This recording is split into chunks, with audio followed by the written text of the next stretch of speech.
Hello students. तो Rutherford model of an atom के दो मेन ड्रॉबैक्स थे। फर्स्ट, जिसमें उन्होंने बताया था कि स्टेबिलिटी का ऑर्डर एक्सप्लेन नहीं कर पाए थे। As you all know, Maxwell told us that every accelerated charge particle emits radiation और लूजेज एनर्जी। अगर ऐसा होता है तो Rutherford model of an atom जो है वो स्टेबिलिटी ऑफ एन एटम को एक्सप्लेन नहीं करता, जिसको नील बोहर ने एग्जैक्टली ये पॉइंट कह के एक्सप्लेन किया था that electrons revolve around the nucleus but in a fixed circular orbits which has some fixed energy, that's why they are named as energy shell और एनर्जी लेवल्स। सेकंड जो उनका drawback था Rutherford का, वो ये था कि he could not explain the atomic spectrum. उन्होंने एटॉमिक स्पेक्ट्रम को एक्सप्लेन नहीं किया था, तो उसको एक्सप्लेन किया अगेन नील बोहर ने। तो सबसे पहले स्पेक्ट्रम क्या है? The band of continuous colours formed when white light passes through the prism. आप लोगों ने पढ़ा था छोटी क्लासेस में कि जब व्हाइट लाइट को पास किया जाता है प्रिज्म के थ्रू तो वहां पे 7 कलर्स बनते हैं, लेकिन वो 7 कलर कॉन्टिन्यूअस होते हैं। वहां पे किसी भी कलर की एग्जैक्ट बाउंड्री आप नहीं एक्सप्लेन कर सकते। तो that is a continuous spectrum when formed on the screen। so let's suppose screen के ऊपर एक स्पेक्ट्रम प्रोड्यूस हुआ है। पता है जब व्हाइट लाइट प्रिज्म के थ्रू पास होगा तो एक विब गियर के नाम से, आपको पता है, आप छोटी क्लासेस पढ़ते आ रहे हैं, 400 नैनोमीटर से 700 नैनोमीटर के बीच में जो रेंज होगी वेवलेंथ की, वो वाले कलर्स आपको यहाँ पे शो होंगे, लेकिन वो कॉन्टिन्यूअस होंगे। That form the continuous spectrum and the phenomena exhibited. और ये जो फिनोमिना हो रहा है इसको हम कहते हैं डिस्पर्शन। ठीक है पुत्र। अब हम बात आते हैं Bohr's model of an atom के हिसाब से। अब ये कॉन्टिन्यूअस स्पेक्ट्रम सही होता अगर कोई एटम कॉन्टिन्यूअसली रेडिएशन एमिट कर रहा होता, यानी कि हर एक वेवलेंथ वाली रेडिएशन वो एमिट कर रहा होता। वो पॉसिबल तब होता जब हर एक एनर्जी लेवल पे वो अवेलेबल होता। लेकिन आपको लास्ट क्लास में बताया था कि नील बोहर सर ने बताया that electron revolve around the nucleus in a fixed energy levels या फिक्स्ड सर्कुलर ऑर्बिट, जिनकी एनर्जी फिक्स होगी और वही एनर्जी इलेक्ट्रॉन की भी होगी। So as per the Bohr model of an atom, electron revolve in the fixed circular orbit around the nucleus.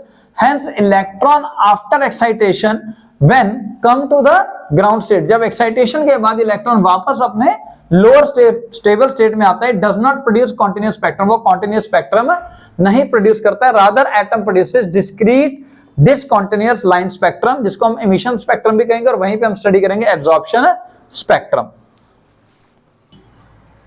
तो next पुत्र अब हम स्टडी करें पहले एमिशन स्पेक्ट्रम।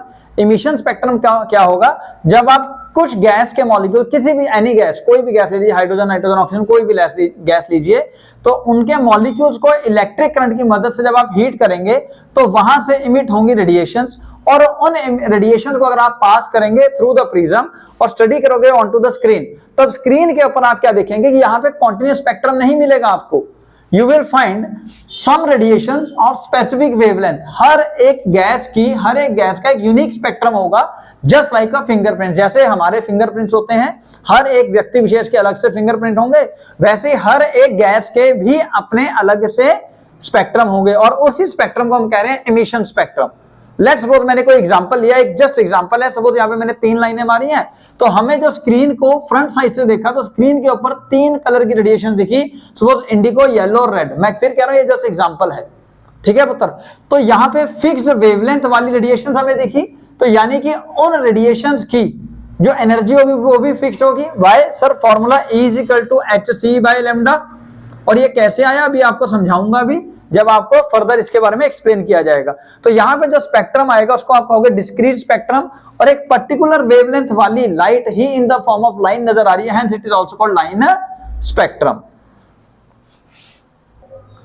तो स्टूडेंट्स अब एब्जॉर्प्शन स्पेक्ट्रम समझते हैं। एब्जॉर्प्शन स्पेक्ट्रम के लिए हम क्या करते हैं, वही गैस का सैंपल लेंगे या किसी भी सोल्यूशन का, जब भी आप सैंपल लोगे, हम एक गैस का एग्जांपल लेते हैं, वही गैस का सैंपल लेंगे और उसके थ्रू व्हाइट लाइट को पास कराएंगे।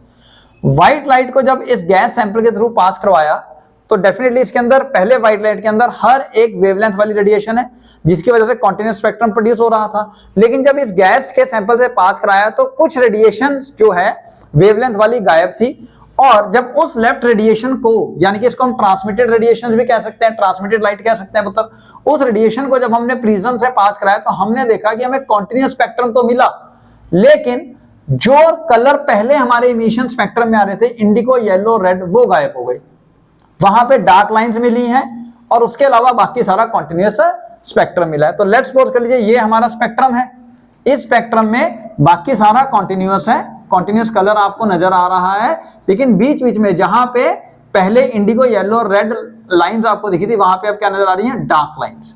तो इसको कहा जाएगा एब्जॉर्प्शन स्पेक्ट्रम। अब हम इनके रीजंस देखेंगे और साथ में कंसेप्ट स्टडी करेंगे फॉर द स्पेक्ट्रम। तो स्टूडेंट्स अब इसकी एक्सप्लेनेशन देखिए कि ऐसा क्यों हुआ। As Niels Bohr suggests that electron revolve in a fixed circular orbit having discrete energy and that's why they are named as energy shells or energy level। Energy का formula आपने calculate किया था -13.6 z² upon n² in terms of electron volt। तो यानी कि अगर hydrogen के लिए बात करें जिसका z1 और n की वैल्यू जो होगी ऑर्बिट के लिए, तो फर्स्ट ऑर्बिट में एनर्जी कितनी है, -13.6 इलेक्ट्रॉन वोल्ट। हाइड्रोजन के लिए सेकंड ऑर्बिट में -3.4, थर्ड में -1.51 इलेक्ट्रॉन वोल्ट। सो ऑन आप कैलकुलेट करेंगे, n की वैल्यू पहले 1 का स्क्वायर किया, फिर 2 का स्क्वायर किया, फिर 3 का स्क्वायर किया, ऐसे ऐसे हम निकालते जाएंगे तो आंसर आता जाएगा। तो ऑन हीटिंग अब हुआ क्या, जब आपने इलेक्ट्रॉन को हीट किया तो इलेक्ट्रॉन ने एनर्जी एब्जॉर्ब की, एब्जॉर्ब करने की वजह से वो इलेक्ट्रॉन जंप कर गया इनटू द हायर ऑर्बिट। लेकिन हायर ऑर्बिट के अंदर इलेक्ट्रॉन जो है वो अनस्टेबल है क्योंकि उसके पास एक्स्ट्रा एनर्जी आ गई है। So electron wants to come back to the stable orbit और लोअर ऑर्बिट, तो वो एनर्जी लॉस करना चाहेगा। So electron has to fall to the lower energy level. अब इलेक्ट्रॉन जो है पुत्र वो लेट्स सपोज मैंने दिखाया है फर्स्ट से डायरेक्टली थर्ड में गया है, तो इलेक्ट्रॉन जब वापस आएगा वो थर्ड से डायरेक्टली फर्स्ट में भी आ सकता है, थर्ड से पहले सेकंड में और सेकंड से फिर फर्स्ट में भी आ सकता है, जिनको हम स्पेक्ट्रल लाइन या स्पेक्ट्रल सीरीज कहेंगे। क्योंकि अलग अलग वेवलेंथ वाली रेडिएशन आपको बताई थी मिलेगी, वो तभी मिलेगी ना पुत्र, अगर डायरेक्टली थर्ड से फर्स्ट में या फोर्थ से फर्स्ट में आना है फिर तो एक ही वेवलेंथ दिखनी चाहिए थी, लेकिन अलग अलग सीरीज दिखेगी। क्यों? क्योंकि electron has to fall to the lower energy level, और जब वो एनर्जी लेवल लो पे आएगा तो जो ऑर्बिट्स के बीच की एनर्जी डिफरेंस होगा उतनी एनर्जी वो लूज कर देगा in the form of radiations. So energy of radiation और a photon emitted is equal to the energy difference between the two orbits। जैसे मैंने एग्जांपल दिया पुत्र कि इलेक्ट्रॉन पहले फर्स्ट था उससे थर्ड में पहुंचा, यानी कि -13.6 इलेक्ट्रॉन वोल्ट से उसने एनर्जी गेन करके -1.51 इलेक्ट्रॉन वोल्ट पे आ गया, तो एनर्जी इंक्रीज हो गई। तो भैया उसको वहां पे स्टेबिलिटी फील नहीं हो रही है, then it has to return back to its lower energy level. तो मैंने यहाँ पे एग्जांपल के लिए जस्ट थर्ड से फर्स्ट में लिया है। तो एनर्जी का फॉर्मूला hc/λ, ये एनर्जी ऑफ रेडिएशन होती है in the terms of photon. आपको पता है delta is equal to hc/λ which is also equal to energy in the higher orbit minus energy in the lower orbit. Explain करने के लिए हम En2 माइनस En1 लिख लेते हैं। 2 का मतलब हो गया हायर ऑर्बिट, 1 का मतलब हो गया लोअर ऑर्बिट, जिस ऑर्बिट में इलेक्ट्रॉन जंप करके वापस आ रहा है। तो इसी एग्जांपल को देखिए आप, हायर ऑर्बिट में एनर्जी है -1.51 माइनस लोअर ऑर्बिट में -13.6, तो यानी कि यहां पे जो एनर्जी इमिट हो रही है वो हो रही है 12.09 इलेक्ट्रॉन वोल्ट। और इस एनर्जी से आप अगेन जो रेडिएशन यहां इमिट हो रही है उसकी वेवलेंथ कैलकुलेट कर पाएंगे by using a formula E = hc/λ।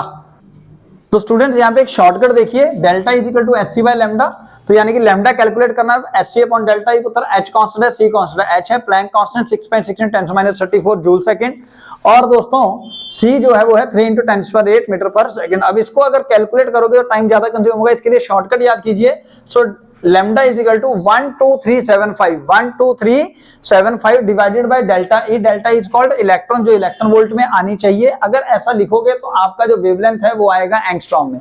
तो हमने जो एग्जांपल लिया था उसके अंदर एनर्जी आई थी 12.09 इलेक्ट्रॉन वोल्ट, तो वहां पे आप वेवलेंथ निकालोगे। So wavelength is equal to 12375 divided by 12.09 in terms of electron volt, तो आंसर आएगा 12 अप्रोक्सीमेट आंसर आएगा। डिवाइड करके देखिए 12.09 एंगस्ट्रॉम। इन छोटी छोटी वैल्यूज को तो आप याद भी कर लेंगे तो ज्यादा बेटर रहेगा, कैलकुलेशन से बच जाओगे। तो स्टूडेंट्स यहां पे थोड़ी गलती है, 12375 डिवाइडेड बाय डेल्टा ई जब हमने कैलकुलेशन किया वो 1026 एंगस्ट्रॉम आएगा स्टूडेंट्स, ठीक है पुत्र। अब दोबारा से अगर बाय द वे आपको एनर्जी की वैल्यू ना पता हो तब एक शॉर्टकट है to find out the wavelength. तो डेल्टा ई का फॉर्मूला En2 माइनस En1 पुत्र। अब डेल्टा ई की वैल्यू नहीं पता तो हमें पता है hc/λ। अब En2 का फॉर्मूला -13.6 × z²/n2², E1 का फॉर्मूला -13.6 × z²/n1²। तो अल्टीमेटली माइनस माइनस प्लस हो गया, यहाँ पे 13.6 कॉमन लिया और z स्क्वायर, तो hc by lambda equal to 13.6 z square into 1 upon n1 square आगे आ जाएगा, माइनस 1 बाय n2 स्क्वायर पीछे चला जाएगा पुत्र। अब यहाँ पे hc को नीचे लेके गए, so 1 by lambda equal to 13.6 upon h into c into z square into 1 upon n1 square minus 1 by n2 square. अब 13.6 constant, h constant, c constant, इनको कैलकुलेट करोगे then you will get a value that is r। r is called Rydberg's constant, जिसकी वैल्यू होती है 1.0967 into 10⁻⁷ पर metre. तो या तो इसको आप यहाँ पे पुट करके आप लैम्डा निकाल ले, लेकिन थोड़ा मुश्किल हो जाएगा, तो आपको एक ट्रिक देते हैं। सपोज आपने फर्स्ट इलेक्ट्रॉन जो है वो n1 1 था, n2 2 था इलेक्ट्रॉन के लिए, यानी कि हायर ऑर्बिट थर्ड रखा था आपने, और थर्ड से फर्स्ट ऑर्बिट में जंप करा के वापस लाए थे फॉर हाइड्रोजन एटम Z1 हो गया। तो 1 by lambda is equal to r into z की वैल्यू 1 1 का square into 1 by n1 square minus 1 by n2 square पुत्र। तो 1 by lambda is equal to r into 1 by 1 minus 1 by 9, LCM लोगे 9 minus 1 8 हो गया, 1 by lambda is equal to r into 8 by 9। तो अगर आप लैम्डा कैलकुलेट करना चाहते हो तो फॉर्मूला हो जाएगा क्रॉस मल्टीप्लाई करके lambda is equal to 1 upon r into 9 by 8।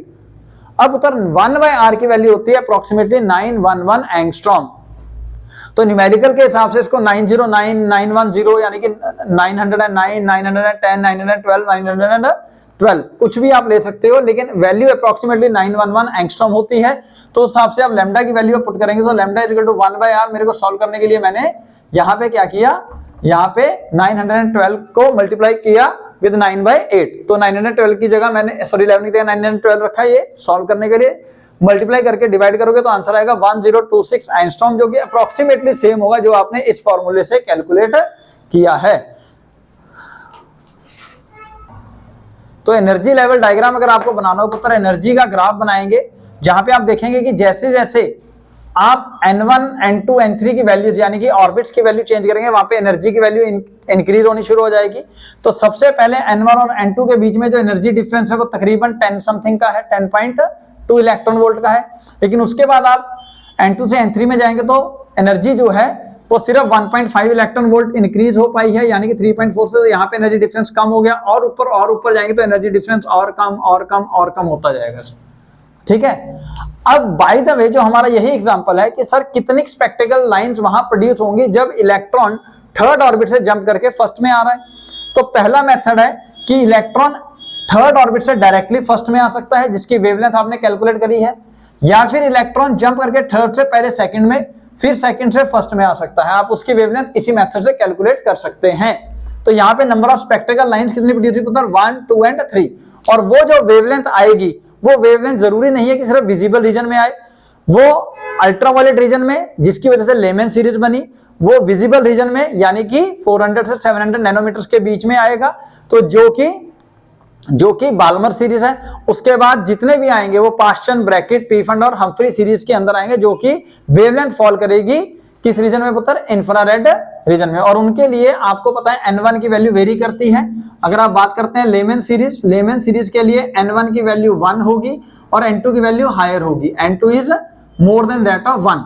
Lemon के बाद बाल्मर आएगा पुत्र, बाल्मर में n1 की वैल्यू 2 होगी और n2 की वैल्यू अगेन इससे हायर होगी। Then Lyman, Balmer, Paschen, Brackett, Pfund और हम्फ्री।